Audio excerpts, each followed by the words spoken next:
Hey everybody, it's Jason Blaha here, and I thought I would sit down and do a video for you guys and gals. Let me get a sip of water first. Get my beautiful radio voice going, and let's talk. I had one of my regular followers who comments chime into me in my DMs earlier this morning, and we were chatting a little bit about lengthened partials, and he kind of had said, yeah, it seems like everyone's right now kind of in the community is trying to make it sound like the lengthened position is everything for muscle growth.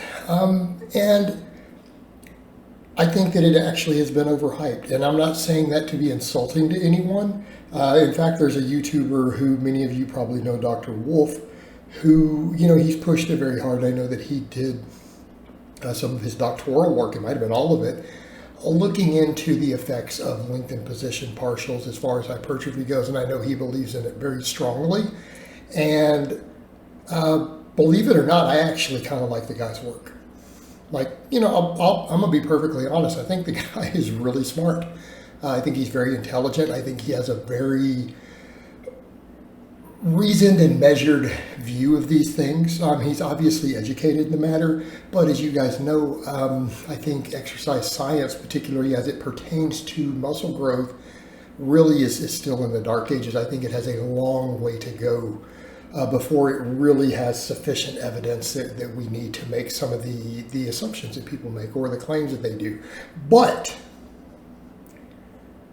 I will throw in the caveat, I do feel like he is one of the guys who does appear to legitimately be trying to improve that. So, you have to give credit where credit is due. When you have an area that has an enormous amount of bias, doesn't have always very particularly good quality research, they struggle to get enough test subjects, and all of these things, when you do see some people who are actively making an effort to do the research in the lab, who do seem legitimately interested in finding the truth, and you kind of have to give a nod and say, all right, brother, keep doing your thing. I think that's a good thing. So I want to be clear when I make these statements that I don't think it's the be-all, end-all.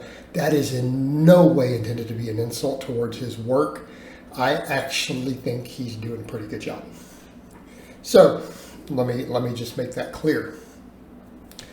My thing is, I don't think we have either sufficient evidence, either experimentally at this point, or particularly in the anecdote to where we can say, hey, the lengthened position is kind of the be-all, end-all. It doesn't make sense to me logically, and it doesn't match the anecdote, because anecdotally people have generally worked a few different angles. You have seen people who historically tend to have the best muscular development do tend to focus upon a few different angles, and that includes stretch positions, that includes shortened positions, trying to get that contraction. And we need to keep in mind, exercise science has really jumped around a lot. If we went off of the work of Brett Contreras, for example, a decade ago, he was doing all this EMG research. And again, I know some people will chime in and say, yeah, but EMG research is not the same as hypertrophy research. Agreed. Absolutely. And if you look at a lot of the stuff that he did, a lot of these shortened position exercises produced the best EMG readings. If you look at the lats, deadlifts literally destroyed the lats on the EMG readings. And we're like, there's no stretch happening here. This is completely isometric into a shortened position, right? We're contracting the scapula, and we're just holding it against a heavy load as a stabilizer.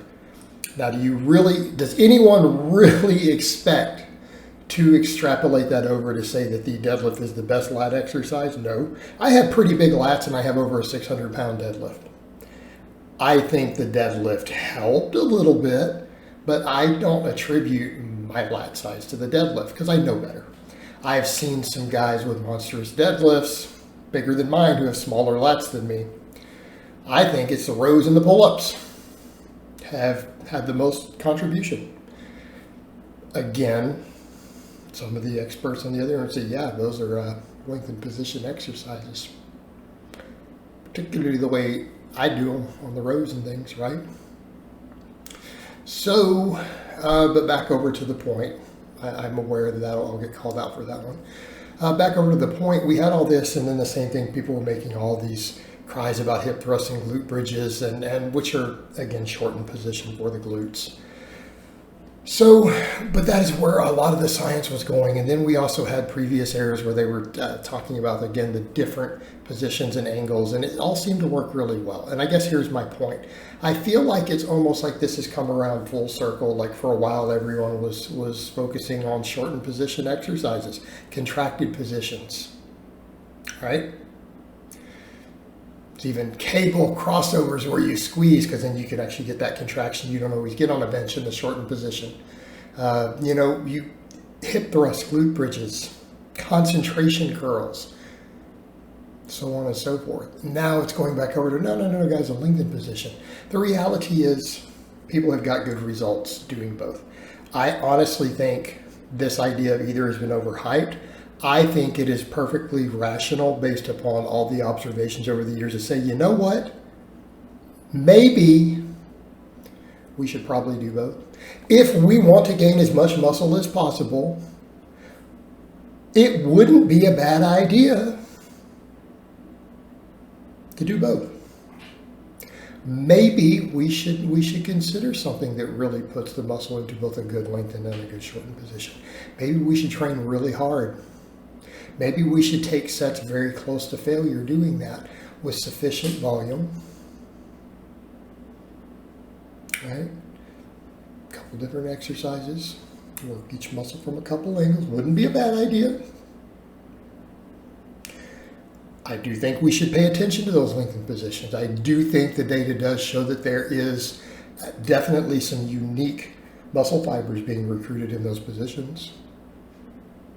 But no one is going to convince me that because of the way muscles line up in a muscle, the way the fibers line up, the way things work, that there also aren't probably a few muscle fibers that really only thoroughly get worked into more shortened positions with most muscles.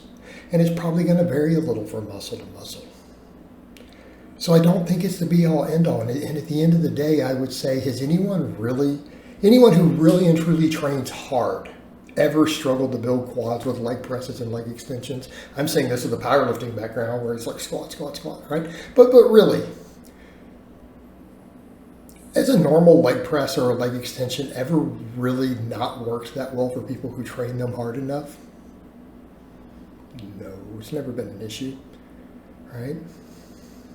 Have barbells and dumbbells just done normally with a variety of tempos. They've built plenty of enormous chests using a couple different angles, flat, incline, decline. Again, I think a lot of this has been overhyped. And the reality is, look, people have some experimental data showing a lot of promise here. And I don't think that's wrong.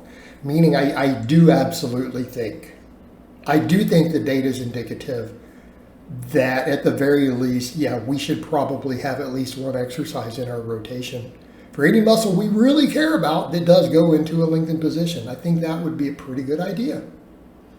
Perfectly reasonable.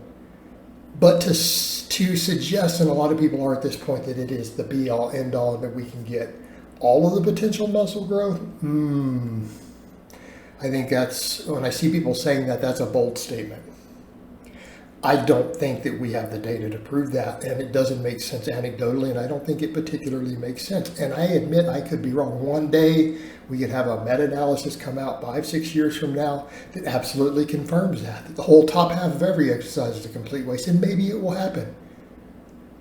I don't think we're anywhere near that, and I don't think that's going to happen. It's my opinion.